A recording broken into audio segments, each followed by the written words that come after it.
మిత్రుడు కోలా జనార్దన్ గారు గత 2 నెలలుగా ఈ సమస్యలకి ఎక్కడో దగ్గర పరిష్కారం ఉంది, పరిష్కారం వెతికే ఈరోజు 75వ స్వతంత్ర భారత అమృత మహోత్సవ వేడుకలలో చర్చాగోష్ఠి అనే కార్యక్రమం జరిగింది. దానికి ముఖ్యులు శ్రీనివాస్ గారు, జనార్దన్ గారు కూడా దీని గురించి మనకి చెప్తారు ఈరోజు జరిగిన కార్యక్రమం గురించి. ఈరోజు జరిగిన చర్చాగోష్ఠిలో ప్రధానంగా 40 ప్రజా సంఘాలు పాల్గొన్నాయి. ఈ సందర్భంగా గత 75 సంవత్సరాలుగా దేశంలో ఏ అభివృద్ధి సాధించాము, ఎలాంటి అవరోధాలను ఈరోజు దేశం ఎదుర్కొన్నది, ఈ వచ్చే 25 ఏళ్లలో ప్రభుత్వాలని ఏ రకంగా మనం సిద్ధం చేయాలి ప్రజలు అనే అంశం మీద చర్చలు నిర్వహించడం జరిగింది.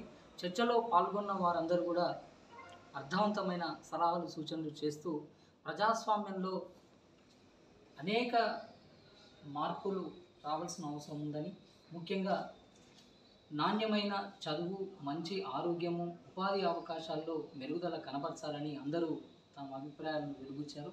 అంతేకాకుండా ముఖ్యంగా ఈ ఆకలితో అలమటిస్తున్న వాళ్ళు ఇంకా 75 సంవత్సరాల తర్వాత కూడా ఉన్నారంటే అది మనం అందరం సిగ్గుపడాలి.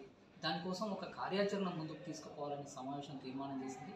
అదేవిధంగా ఓటు చైతన్యం తీసుకొని వెళ్ళాలని, అట్లాగనే ప్రధానంగా మునుగోడు ఎన్నికలు ఎవరి కోసం వచ్చాయనేది అందరికీ తెలుసని, ఎన్నికలు అంటే ప్రజల కోసం తప్ప పార్టీల కోసమో వ్యక్తుల కోసమో కారాదని, అది ప్రజల కోసం మాత్రమే ఎన్నికలు జరగాలని, ఆ దిశగా ఓటు చైతన్యాన్ని తీసుకురావాలని సమావేశం తీర్మానించింది. తర్వాత జనార్దన్ గారు మాట్లాడతారు. దేశానికి స్వాతంత్ర్యం వచ్చి 75 సంవత్సరాలు అవుతుంది. 75 సంవత్సరాలు అవుతున్న సందర్భంగా ఈరోజు దేశంలో ఉన్నటువంటి ప్రజలందరూ కూడా స్వాతంత్ర్యోత్సవాలని చాలా ఘనంగా జరుపుకున్నారు. ఈ 75 సంవత్సరాల స్వాతంత్ర్య ఫలాలు ఈ దేశంలో ఉన్నటువంటి ప్రజలకు ఏ మేరకు అందినాయి, ఇంకా అందాల్సిన అవసరం ఎంతవరకు ఉన్నది అనేది ఈరోజు సమావేశంలో చర్చించుకోవడం జరిగింది. నిజానికి ఈరోజు జరిగినటువంటి సమావేశంలో Telangana Lok Satta party, Telangana state JAC, తర్వాత 69 ఉద్యమకారుల సమితి, ఇట్లా ఒక 4 ఆర్గనైజేషన్లు కలిసి ఈరోజు సమావేశం అంటే నిర్వహణ మొత్తంగా పాల్గొన్నది ఒక 40 సంఘాల వాళ్ళు పాల్గొన్నారు. నిర్వహణ బాధ్యతలు తీసుకోవడం జరిగింది. అయితే ఈరోజు జరిగినటువంటి సమావేశంలో మొత్తంగా అంటే బ్రిటిష్ వలస పాలనకు వ్యతిరేకంగా జరిగిన పోరాటం నుంచి మొదలు పెడితే స్వాతంత్ర్యం వచ్చి ఈ 75 సంవత్సరాల కాలంలో కూడా మొత్తం ఏం జరిగింది అనేది ఒకసారి మాట్లాడుకోవడం కోసం ఈ సమావేశం ఏర్పాటు చేసినాం. ఇప్పుడు దేశంలో ప్రధానమంత్రి స్థానంలో ఉన్నటువంటి మోదీ గారు ప్రధానమంత్రి అయిన తర్వాత మొట్టమొదటి స్టేట్మెంట్ ఆయన ఇచ్చింది ఏంటంటే, ఈ దేశంలో ఇప్పటికీ 34% ప్రజలు కనీస అవసరాలకు నోచుకోకుండా జీవితం గడుపుతున్నారు. వాళ్ళకి తినడానికి తిండి లేదు, ఉండడానికి బట్టలు లేవు, అంటే ఉండడానికి ఇల్లు లేదు, కట్టుకోవడానికి బట్టలు లేవు, కనీస సౌకర్యాలు పొందని స్థితిలో 34% ప్రజలు ఇంకా ఆ జీవితం గడుపుతున్నారు. వాళ్ళకు విద్యుత్ సౌకర్యం కూడా లేదు, రవాణా సౌకర్యం లేదు, ఇటువంటి కనీస సౌకర్యాలు లేదు. వాళ్ళకందరికీ సౌకర్యాలు కల్పిస్తూ వాళ్ళను మెయిన్ స్ట్రీమ్ సొసైటీలో కలపడమే మా కేంద్ర ప్రభుత్వ ప్రధాన ఉద్దేశం అని చెప్తూ అధికారంలోకి వచ్చింది. సంతోషం, అప్పుడు మాలాంటి వాళ్ళందరం కూడా సంతోషపడ్డాం. దాదాపు 7 సంవత్సరాల కాలంలో కేంద్ర ప్రభుత్వం ఈ దేశంలో అత్యంత పేదలుగా ఉన్నటువంటి ప్రజల కోసం ఏం చేసింది అనేది ఈరోజు చర్చ జరిగింది. మొత్తంగా పరిశీలిస్తే మోదీ గారు ప్రధాన సీటు మీద కూర్చున్నప్పుడు ఇచ్చిన స్టేట్మెంట్కు 7 సంవత్సరాల తర్వాత జరిగినటువంటి ఈ డెవలప్మెంట్కు ఒకసారి పోల్చి చూసుకుంటే ఏమాత్రం తేడా లేదనేది అర్థమవుతున్నది. ఎందుకంటే 34% ప్రజలు ఇప్పటివరకు కనీస సౌకర్యాలకు నోచుకోకుండా ఉన్నారని మోదీ గారు స్వయంగా చెప్పిన ప్రభుత్వ రిపోర్ట్. ఇప్పుడు కూడా 7 సంవత్సరాల తర్వాత చూస్తే కూడా మళ్ళా సేమ్ అదే పరిస్థితి కొనసాగుతూ వస్తుంది. అంటే ఈ దేశంలో ఉన్న పేద ప్రజల కోసం మోదీ గవర్నమెంట్ చేసింది ఏం లేదని మాకు అర్థమవుతుంది. రెండవది ఏంటంటే 10 సంవత్సరాల కింద అదని ఎవరో నాకు తెలియదు. నేను ఇంత పబ్లిక్ లైఫ్లో ఉంటా, నాయకత్వంలో ఉంటా, నాకే తెలియని పరిస్థితి. ముఖేష్ అంబానీ ఎక్కువ తెలియదు, కానీ వాళ్ళ ఫాదర్ ధీరుభాయ్ అంబానీ తెలిసిన పరిస్థితి. ఈ దాదాపు 5-10 సంవత్సరాల కాలంలో ఎవరికి తెలియని వ్యక్తులు వ్యాపార రంగంలో భారతదేశంలో అత్యంత సంపన్నులకు ఎదగడమే కాదు, ప్రపంచ సంపన్నుల జాబితాలో 4వ స్థానంలోకి ఎదగడం అనేది మామూలు విషయం కాదు. అదాని కానీ, ముఖేష్ అంబానీ కానీ, అనిల్ అంబానీ కానీ, లేదా ఇటువంటి వాళ్ళు ఇంకెవరైనా సరే వీళ్ళు వ్యాపారం చేసుకుని ఎదిగితే మేము చాలా సంతోషపడతాం. భారతీయులుగా ఈ భారతదేశానికి సంబంధించిన బిడ్డలు ప్రపంచ సంపన్నులకు ఎదిగితే మేము చాలా సంతోషపడతాం. వాళ్ళు ఎదిగినట్టుగా ఈ దేశంలో ఉన్నటువంటి మెజారిటీ ప్రజలు, బహుజన ప్రజలు ఎందుకు ఎదుగుతలేరు అనేది ఇక్కడ ప్రశ్నించాల్సిన విషయం, విశ్లేషించుకోవాల్సిన సందర్భం. రాష్ట్ర కేంద్ర ప్రభుత్వాలు, దేశంలో ఉన్నటువంటి రాష్ట్ర కేంద్ర ప్రభుత్వాలు మొత్తం కూడా ఈ దేశంలో ఉన్నటువంటి కొద్దిపాటి సంపన్నుల ఆర్థిక ప్రయోజనాల కోసం ప్రణాళికలు తయారు చేసి దాన్ని అమలు చేస్తూ ఆ సంపన్నులు మరింత సంపన్నులు ఎదగడం కోసం పనిచేస్తున్నాయి తప్ప ఈ దేశంలో ఉన్న పేద ప్రజల ప్రయోజనాల కోసం రాష్ట్ర కేంద్ర ప్రభుత్వం పనిచేస్తలేవు అనేది దీన్ని బట్టి మనకు అర్థమవుతుంది. ఇప్పటికీ కేంద్ర ప్రభుత్వాన్ని మీరు డిమాండ్ చేసేది ఏంటంటే అదాని అంబానీలు మీ ప్రభుత్వాల సహకారంతో ఎట్లయితే ఎదిగిందో ఈ దేశంలో మెజారిటీ ప్రజలకు ఉన్నటువంటి ఈ 34% ప్రజలు కనీస సౌకర్యాలకు నోచుకున్నటువంటి ఈ 34% ప్రజలు వాళ్ళ మీద ఎదగడం కోసము మీ కేంద్ర ప్రభుత్వము 18 రాష్ట్ర ప్రభుత్వాలు తర్వాత బీజేపీ ఇతర ప్రభుత్వాలు కూడా ఏం చేస్తున్నాయి అనేది ఈ సందర్భంగా మీరు మాట్లాడుతున్నారు. వీళ్ళందరికీ పరిష్కారం చూపడం మాత్రమే అది రాష్ట్ర కేంద్ర ప్రభుత్వాల సమర్థత అని చెప్పి మేము భావిస్తున్నాం. ఒకవేళ వాళ్ళ కనుక ఆ కనీస సౌకర్యాలు అందించలేకపోతే వచ్చే ఎన్నికల్లో ఏం చేయాలనేది అటు బాధితులు తర్వాత ఇటు ప్రజా సంఘాలుగా లేదా ప్రజల పక్షం నిలబడి పనిచేసేటువంటి పార్టీలుగా మేము ఏం చేయాలనేది డిసైడ్ చేసుకోవాలని చెప్పి ఈరోజు మాట్లాడుతున్నాం. బాధ ఏంటంటే మొన్న ఆక్స్ఫర్డ్ వాళ్ళు ఒక రిపోర్ట్ ఇచ్చింది. ఈ దేశంలో 100 మంది సంపన్నుల దగ్గర ఈ దేశంలో ఉన్నటువంటి 40% సంపద కేంద్రీకృతమై ఉన్నది. 40% సంపద 100 మంది సంపన్నుల దగ్గర కేంద్రీకృతమై ఉన్నది. ఒక ఆర్థిక సంస్థ సర్వే చేసి ఇచ్చినటువంటి రిపోర్ట్. అదే మాదిరిగా ఈ దేశంలో ఉన్నటువంటి 1% సంపన్నుల దగ్గర 61% సంపద కేంద్రీకృతమై ఉన్నది. ఇట్లా చెప్పుకుంటూ పోతే ఇంకొక అడుగు ముందుకేస్తే ఈ దేశంలో ఒక 5% ప్రజల దగ్గర 95% సంపద కేంద్రీకృతమై ఉన్నది. ఒక గొప్ప తత్వవేత్త చెప్పినట్టుగా సంపద ఎక్కడ ఉంటే అధికారం అక్కడ ఉంటుంది. ఆ అధికారం తిరిగి సంపదను దోచుకోవడానికి ఉపయోగపడుతుంది. ఇక్కడ కేంద్ర ప్రభుత్వం సహకారంతో రాష్ట్ర ప్రభుత్వాల సహకారంతో కొంతమంది వ్యక్తులు లేదా కొన్ని కుటుంబాలు లేదా కొన్ని సంస్థలు ఆర్థికంగా ఎదిగిన్లు. ఆ ఎదిగిన వాళ్ళు ప్రభుత్వాల మీద ప్రభావం చూపుతూ ఒత్తిడి చేస్తూ తిరిగి వాళ్ళ ఆర్థిక ప్రయోజనాలకు అనుకూలంగా ప్రభుత్వం నుంచి ప్రణాళికలు తయారు చేసి బడ్జెట్ కేటాయింపు చేసుకొని తిరిగి వాళ్ళే బెనిఫిట్ పొందుతున్నటువంటి పరిస్థితి ఉన్నది. ఈ పరిస్థితి పోవాలి. ఈ పరిస్థితి పోయి ఈ దేశంలో అత్యంత పేదలుగా ఉన్నటువంటి ఈ 34% లేదా 40% ప్రజలు ఎవరైతే ఉన్నారో వాళ్ళ బావు కోసం ప్రభుత్వాలు ప్రణాళికలు తయారు చేసి అమలు చేయాలని చెప్పి ఈరోజు తీర్మానం చేయడం జరిగింది. చెప్పండి. నా పేరు కొంగల ప్రజ్యోత్ కుమార్. నేను లోక్ జనజాగృతి వికాస్ పరిషత్ వ్యవస్థాపక అధ్యక్షుడిని. ఈనాడు లోక్ సత్తా 1969 ఉద్యమకారుల సమైక్య మరియు పరివర్తన సంఘము మరియు తెలంగాణ జేఏసీ సమన్వయంతో నిర్వహించినటువంటి ఈ సమావేశంలో నేను కూడా నా యొక్క సంఘం నుంచి నేను హాజరు కావడం జరిగినది. ముఖ్యంగా సమావేశంలో ప్రజలకు ఏదైతే అవసరం ఉందో, ప్రజలకైతే ఏదైతే నష్టం జరుగుతుందో ఆ నష్టాన్ని విషయంలో చాలా క్లుప్తంగా చాలా వివరంగా చాలా స్టడీ చేసి చాలా చక్కటి సలహాలు ఇచ్చారు. భారతదేశానికి 70 సంవత్సరాలు స్వతంత్రం వచ్చి 70 సంవత్సరాలు గడిచినప్పటికీ ప్రజలలో ఆర్థికపరమైనటువంటి సామాజిక ఆర్థికపరమైనటువంటి మార్పు ఏం జరగలేదు. ఎక్కడేసిన గొంగళి అక్కడనే ఉన్నది, సందర్భంగా మారిందనేది ప్రతి ఒక్కరి అభిప్రాయము. ముఖ్యంగా భారతదేశానికి స్వతంత్రం వచ్చి 70 సంవత్సరాలు అవుతుంది అనేది మనము సంతోషపడుతున్నాం తప్ప ప్రజల్లో మాత్రం ఏమాత్రం మార్పు జరగలేదు. పేదరికం నుంచి మొదలుకొని ప్రతిదీ కూడా కూడుగుడ్డ నీడ ఆత్మగౌరవం పేరిట ప్రభుత్వాలు ఏర్పాటైనప్పటికీ వాళ్ళ కోణంలో ఏమాత్రం పని చేయట్లేదు. పనిచేసిన వచ్చినటువంటి బడ్జెట్ ఏదైతే ఉందో కొంతమంది గుత్తాధిపత్యం ఉన్న వాళ్ళకే ఆ బడ్జెట్ని కేటాయించుకొని అసలైన పేదలకు ఆ అమౌంట్ను ఆ బడ్జెట్ను సమకూలంగా రావడానికి వాళ్ళు సహకరించట్లేదు. నిస్వార్థమైన సేవ కాకుండా ఎన్నికల్లో ఒక మాట చెప్పి మేనిఫెస్టోలో ఒక మాట చెప్పి ప్రస్తుతానికి ప్రజలకు కోడుగుడ్డ నీడ అనేటువంటి విధానంలో ప్రజల సంక్షేమం కోరుతామని పరిపాలనకు వచ్చిన తర్వాత ఇప్పుడు లేటెస్ట్గా ట్రెండ్లో రాజకీయ పార్టీలు వాడు ఓట్లో గెలిచిన తర్వాత mind management, vote management, liquor management, biryani management ఈ విధానంలో మభ్యపెట్టుకొని మాడికా చేసేసి ఏదో కళ్ళబెల్లి మాడని చెప్పి ఆడు ఎలక్షన్లకు రావడానికి ప్రయత్నం చేస్తున్నాం తప్ప ఎలక్షన్లకు వచ్చి సీట్లకు వచ్చిన తర్వాత నిస్వార్థమైన సేవలో ఉండి ప్రభుత్వమైన బడ్జెట్ అనాలిసిస్ చేయకుండా ఆ బడ్జెట్ సమకూలంగా విద్యను వైద్యాన్ని బాగా నిర్లక్ష్యం చేసి ప్రజల్ని నిలువుగా ముంచి ప్రజలకు కనీస అవసరాలు కూడా దోచుకొని ప్రభుత్వాలు ఇప్పటివరకు 70 సంవత్సరాలు ఇంకా కూడా అది పూర్తి చేయట్లేదంటే అది ఆ లోపం ఎంతవరకు ఉంది, దాని ద్వారా ఎంత నష్టం జరుగుతుందనేది అది ప్రజలంగా ఓటర్గా సామాజికవాదులు ప్రజాస్వామికవాదులు మేధావులు అందరూ కూడా ఆలోచించవలసిన విషయము.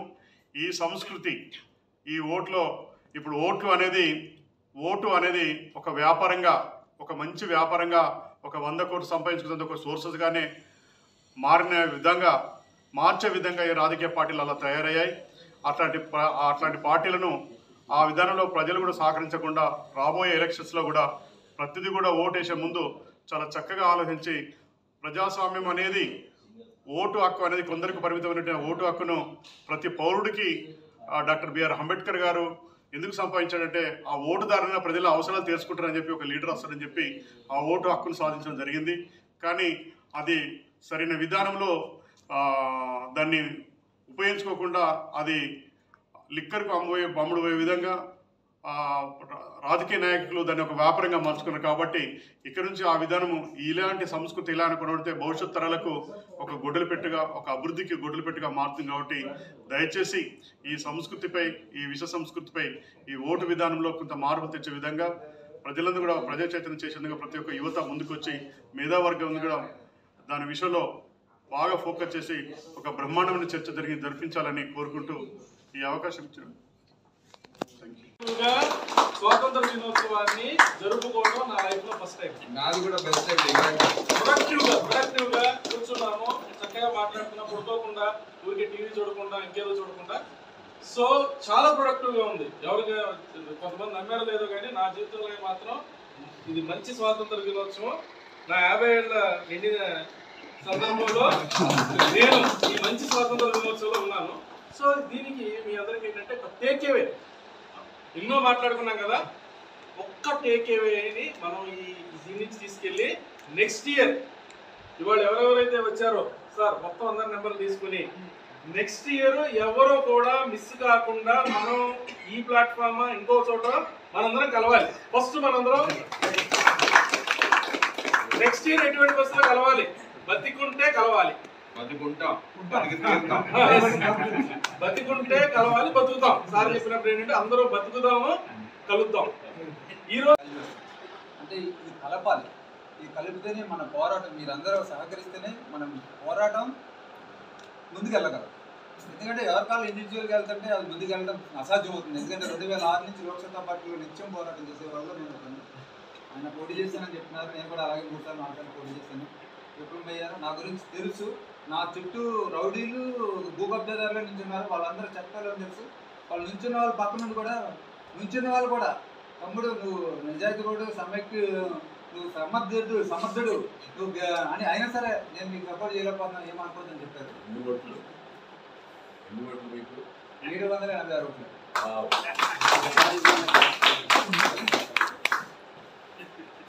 ఈ కార్యక్రమం ఇంతటితో ఆగకుండా ముందుకు సాగదీసుకుని ముందుకు వెళ్ళి పోరాటం ఆపొద్దు, మనం సాధించాలని చెప్పి ఐక్యతలో ఏ సమయంలో ఎప్పుడు పిలిచినా తప్పనిసరిగా నేను వస్తాను. మీరు ఒక్కటి గ్రహించాలి, కాలు నొప్పికి గుండె నొప్పికి ఇవ్వాల్సిన ప్రయారిటీ అంటే కాలు నొప్పికి ఇచ్చే గుండె నొప్పికి ఇవ్వాల్సిన ప్రయారిటీ కాలు నొప్పికి ఇవ్వద్దు. ఈ సమావేశంలో పాల్గొన్నారు అంటే ఈ ఐక్య వేదిక పిలుపుకి ఎప్పుడైనా సరే ఆ ఇంపార్టెన్స్ ఇవ్వాలని, అంటే ఈ ఐక్య వేదిక గుండె నొప్పితో సమానమని మీరు అందరూ భావిస్తారని ఆశిస్తూ సెలవు తీసుకున్నాను. Thank you so much. ఈరోజు 75వ స్వతంత్ర భారత అమృత మహోత్సవ వేడుకలలో చర్చాగోష్ఠి అనే కార్యక్రమం జరిగింది. దానికి ముఖ్యులు శ్రీనివాస్ గారు, జనార్దన్ గారు కూడా దీని గురించి మనకి చెప్తారు ఈరోజు జరిగిన కార్యక్రమం గురించి. ఈరోజు జరిగిన చర్చాగోష్ఠిలో ప్రధానంగా 40 ప్రజా సంఘాలు పాల్గొన్నాయి. ఈ సందర్భంగా గత 75 సంవత్సరాలుగా దేశంలో ఏ అభివృద్ధి సాధించాము, ఎలాంటి అవరోధాలను ఈరోజు దేశం ఎదుర్కొన్నది, ఈ వచ్చే 25 ఏళ్లలో ప్రభుత్వాలని ఏ రకంగా మనం సిద్ధం చేయాలి ప్రజలు అనే అంశం మీద చర్చలు నిర్వహించడం జరిగింది. చర్చలో పాల్గొన్న వారందరూ కూడా అర్థవంతమైన సలహాలు సూచనలు చేస్తూ ప్రజాస్వామ్యంలో అనేక మార్పులు రావాల్సిన అవసరం ఉందని, ముఖ్యంగా నాణ్యమైన చదువు, మంచి ఆరోగ్యము, ఉపాధి అవకాశాల్లో మెరుగుదల కనబరచాలని అందరూ తమ అభిప్రాయాలను వెలుగుచ్చారు. అంతేకాకుండా ముఖ్యంగా ఈ ఆకలితో అలమటిస్తున్న వాళ్ళు ఇంకా 75 సంవత్సరాల తర్వాత కూడా ఉన్నారంటే అది మనం అందరం సిగ్గుపడాలి. దానికోసం ఒక కార్యాచరణ ముందుకు తీసుకుపోవాలని సమావేశం తీర్మానం చేసింది. అదేవిధంగా ఓటు చైతన్యం తీసుకొని వెళ్ళాలని, అట్లాగనే ప్రధానంగా మునుగోడు ఎన్నికలు ఎవరి కోసం వచ్చాయనేది అందరికీ తెలుసని, ఎన్నికలు అంటే ప్రజల కోసం తప్ప పార్టీల కోసమో వ్యక్తుల కోసమో కారాదని అది ప్రజల కోసం మాత్రమే ఎన్నికలు జరగాలని ఆ దిశగా ఓటు చైతన్యాన్ని తీసుకురావాలని సమావేశం తీర్మానించింది. తర్వాత జనార్దన్ గారు మాట్లాడతారు. దేశానికి స్వాతంత్ర్యం వచ్చి 75 సంవత్సరాలు అవుతుంది. 75 సంవత్సరాలు అవుతున్న సందర్భంగా ఈరోజు దేశంలో ఉన్నటువంటి ప్రజలందరూ కూడా స్వాతంత్ర్యోత్సవాలని చాలా ఘనంగా జరుపుతున్నారు. ఈ 75 సంవత్సరాల స్వాతంత్ర్య ఫలాలు ఈ దేశంలో ఉన్నటువంటి ప్రజలకు ఏ మేరకు అందినాయి, ఇంకా అందాల్సిన అవసరం ఎంతవరకు ఉన్నది అనేది ఈరోజు సమావేశంలో చర్చించుకోవడం జరిగింది. నిజానికి ఈరోజు జరిగినటువంటి సమావేశంలో Telangana Lok Satta party, Telangana state JAC, తర్వాత 69 ఉద్యమకారుల సమితి, ఇట్లా ఒక 4 ఆర్గనైజేషన్లు కలిసి ఈరోజు సమావేశం అంటే నిర్వహణ మొత్తంగా పాల్గొన్నది ఒక 40 సంఘాల వాళ్ళు పాల్గొన్నారు. నిర్వహణ బాధ్యతలు తీసుకోవడం జరిగింది. అయితే ఈరోజు జరిగినటువంటి సమావేశంలో మొత్తంగా అంటే బ్రిటిష్ వలస పాలనకు వ్యతిరేకంగా జరిగిన పోరాటం నుంచి మొదలు పెడితే స్వాతంత్ర్యం వచ్చి ఈ 75 సంవత్సరాల కాలంలో కూడా మొత్తం ఏం జరిగింది అనేది ఒకసారి మాట్లాడుకోవడం కోసం ఈ సమావేశం ఏర్పాటు చేసినాం. ఇప్పుడు దేశంలో ప్రధానమంత్రి స్థానంలో ఉన్నటువంటి మోదీ గారు ప్రధానమంత్రి అయిన తర్వాత మొట్టమొదటి స్టేట్మెంట్ ఆయన ఇచ్చింది ఏంటంటే, ఈ దేశంలో ఇప్పటికీ 34% ప్రజలు కనీస అవసరాలకు నోచుకోకుండా జీవితం గడుపుతున్నారు. వాళ్ళకి తినడానికి తిండి లేదు, ఉండడానికి బట్టలు లేవు, అంటే ఉండడానికి ఇల్లు లేదు, కట్టుకోవడానికి బట్టలు లేవు, కనీస సౌకర్యాలు పొందని స్థితిలో 34% ప్రజలు ఇంకా ఆ జీవితం గడుపుతున్నారు. వాళ్ళకు విద్యుత్ సౌకర్యం కూడా లేదు, రవాణా సౌకర్యం లేదు, ఇటువంటి కనీస సౌకర్యాలు లేదు. వాళ్ళకందరికీ సౌకర్యాలు కల్పిస్తూ వాళ్ళను మెయిన్ స్ట్రీమ్ సొసైటీలో కలపడమే మా కేంద్ర ప్రభుత్వ ప్రధాన ఉద్దేశం అని చెప్తూ అధికారంలోకి వచ్చింది. సంతోషం, అప్పుడు మాలాంటి వాళ్ళందరం కూడా సంతోషపడ్డాం. దాదాపు 7 సంవత్సరాల కాలంలో కేంద్ర ప్రభుత్వం ఈ దేశంలో అత్యంత పేదలుగా ఉన్నటువంటి ప్రజల కోసం ఏం చేసింది అనేది ఈరోజు చర్చ జరిగింది. మొత్తంగా పరిశీలిస్తే మోదీ గారు ప్రధాన సీట్ మీద కూర్చున్నప్పుడు ఇచ్చిన స్టేట్మెంట్కు 7 సంవత్సరాల తర్వాత జరిగినటువంటి ఈ డెవలప్మెంట్కు ఒకసారి పోల్చి చూసుకుంటే ఏమాత్రం తేడా లేదనేది అర్థమవుతున్నది. ఎందుకంటే 34% ప్రజలు ఇప్పటివరకు కనీస సౌకర్యాలకు నోచుకోకుండా ఉన్నారని మోదీ గారు స్వయంగా చెప్పిన ప్రభుత్వ రిపోర్ట్. ఇప్పుడు కూడా 7 సంవత్సరాల తర్వాత చూస్తే కూడా మళ్ళా సేమ్ అదే పరిస్థితి కొనసాగుతూ వస్తుంది. అంటే ఈ దేశంలో ఉన్న పేద ప్రజల కోసం మోదీ గవర్నమెంట్ చేసింది ఏం లేదని మాకు అర్థమవుతుంది. రెండవది ఏంటంటే 10 సంవత్సరాల కింద అదని ఎవరో నాకు తెలియదు. నేను ఇంత పబ్లిక్ లైఫ్లో ఉంటా, నాయకత్వంలో ఉంటా, నాకే తెలియని పరిస్థితి. ముఖేష్ అంబానీ ఎక్కువ తెలియదు, కానీ వాళ్ళ ఫాదర్ ధీరుభాయ్ అంబానీ తెలిసిన పరిస్థితి. ఈ దాదాపు 5-10 సంవత్సరాల కాలంలో ఎవరికి తెలియని వ్యక్తులు వ్యాపార రంగంలో భారతదేశంలో అత్యంత సంపన్నులకు ఎదగడమే కాదు, ప్రపంచ సంపన్నుల జాబితాలో 4వ స్థానంలోకి ఎదగడం అనేది మామూలు విషయం కాదు.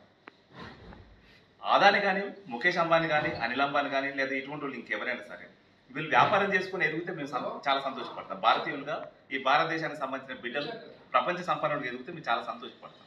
వాళ్ళు ఎదిగినట్టుగా ఈ దేశంలో ఉన్నటువంటి మెజారిటీ ప్రజలు, బహుజన ప్రజలు ఎందుకు ఎదుగుతలేరు అనేది ఇక్కడ ప్రశ్నించాల్సిన విషయం, విశ్లేషించుకోవాల్సిన సందర్భం. రాష్ట్ర కేంద్ర ప్రభుత్వాలు, దేశంలో ఉన్నటువంటి రాష్ట్ర కేంద్ర ప్రభుత్వాలు మొత్తం కూడా ఈ దేశంలో ఉన్నటువంటి కొద్దిపాటి సంపన్నుల ఆర్థిక ప్రయోజనాల కోసం ప్రణాళికలు తయారు చేసి దాన్ని అమలు చేస్తూ ఆ సంపన్నులు మరింత సంపన్నులు ఎదగడం కోసం పనిచేస్తున్నాయి తప్ప ఈ దేశంలో ఉన్న పేద ప్రజల ప్రయోజనాల కోసం రాష్ట్ర కేంద్ర ప్రభుత్వం పనిచేస్తలేవు అనేది దీన్ని బట్టి మనకు అర్థమవుతుంది. ఇప్పటికీ కేంద్ర ప్రభుత్వాన్ని మేము డిమాండ్ చేసేది ఏంటంటే, అదాని అంబానీలు మీ ప్రభుత్వాల సహకారంతో ఎట్లయితే ఎదిగిందో ఈ దేశంలో మెజారిటీ ప్రజలు ఉన్నటువంటి ఈ 34% ప్రజలు, కనీస సౌకర్యాలకు నోచుకున్నటువంటి ఈ 34% ప్రజలు వాళ్ళ మీద ఎదగడం కోసము మీ కేంద్ర ప్రభుత్వము, 18 రాష్ట్ర ప్రభుత్వాలు, తర్వాత బీజేపీ ఇతర ప్రభుత్వాలు కూడా ఏం చేస్తున్నాయి అనేది ఈ సందర్భంగా మేము మాట్లాడుతున్నాం.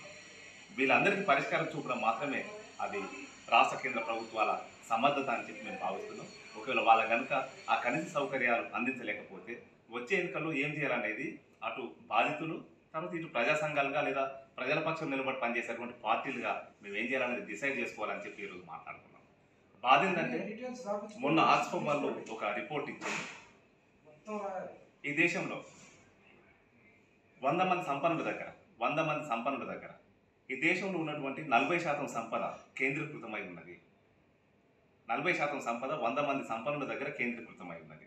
ఒక ఆర్థిక సంస్థ సర్వే చేసి ఇచ్చినటువంటి రిపోర్ట్. అదే మాదిరిగా ఈ దేశంలో ఉన్నటువంటి 1% సంపన్నుల దగ్గర 61% సంపద కేంద్రీకృతమై ఉన్నది. ఇట్లా చెప్పుకుంటూ పోతే ఇంకొక అడుగు ముందుకేస్తే ఈ దేశంలో ఒక 5% ప్రజల దగ్గర 95% సంపద కేంద్రీకృతమై ఉన్నది.